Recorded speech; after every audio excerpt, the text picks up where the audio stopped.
to be very aggressive. They understand that they are in the eye of this storm, because if they're going to make this move, they're going to have to close, I really believe, by next Thursday. Their offer cannot really improve by the summer. The pick-centered offer, what they can make, the advantage that they have over the other suitors is that they control all of their picks. They can offer 4 unprotected first-round picks, plus swaps, plus players on their roster. If we get to the summer, teams like Miami, Minnesota, New York, they can actually improve their offer. So they have got to be very aggressive and close, and it is in their interest. Because, look, Steph Curry is late in his career.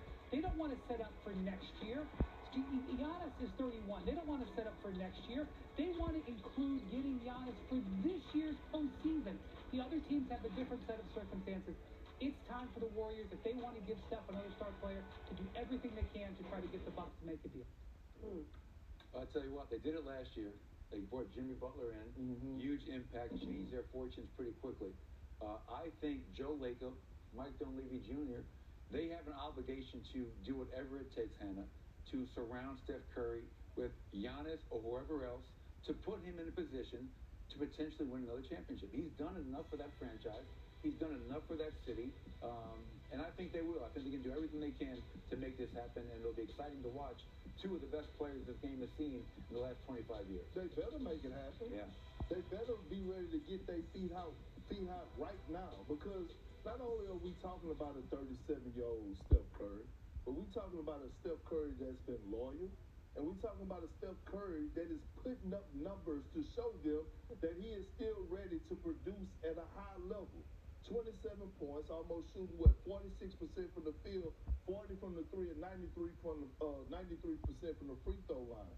And again, I know it may take giving up a lot, but damn it, you get it. Well, the thing that's happened with them is the Jimmy Butler injury has changed everything. I think Take Giannis out of the equation for a second, because I want to celebrate Steph Curry. Right? Okay. Keep on talking about Giannis.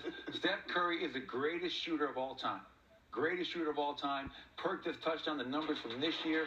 This guy, Hannah, if we watch this film, he will pull up from 35 feet.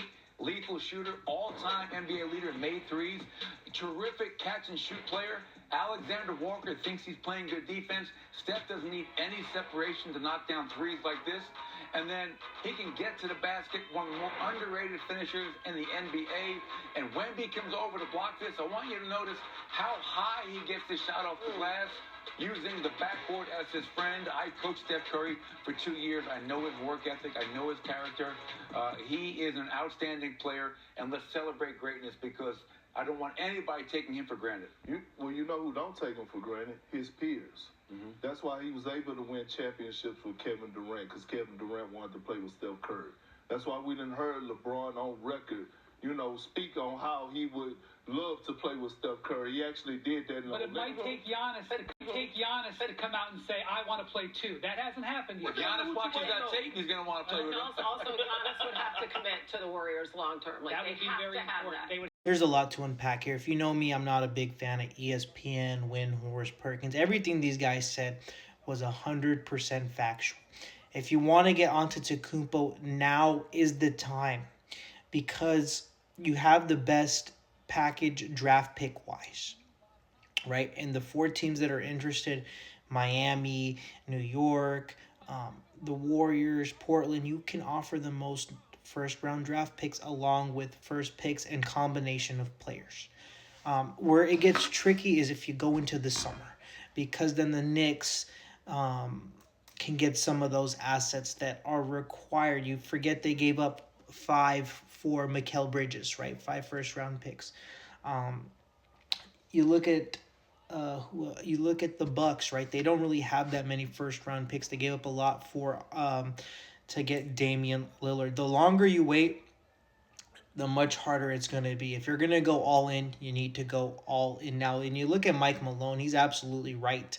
A fantastic head coach. I don't think Denver wins the championship without his coaching pedigree, but they owe it to Steph Curry. This was the lowest valued franchise in NBA history. The lowest, or at least the bottom 3.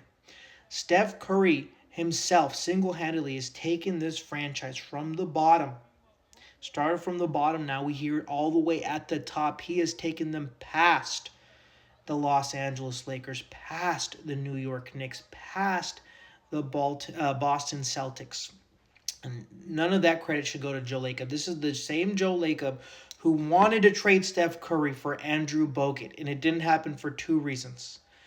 One, Jerry West cursed him out, and he was still willing to do it. The problem was the Bucks didn't want Steph Curry because of his ankle injuries. They wanted Monte Ellis. So that's the only reason. The same Lacob who tried to trade Clay for Kevin Love, and Jerry West said, I'll kick your you-know-what if you do it. But, I'm glad Andre Iguodala called out Lacob, because he said Lacob really thinks that the organization wins championships, not the players.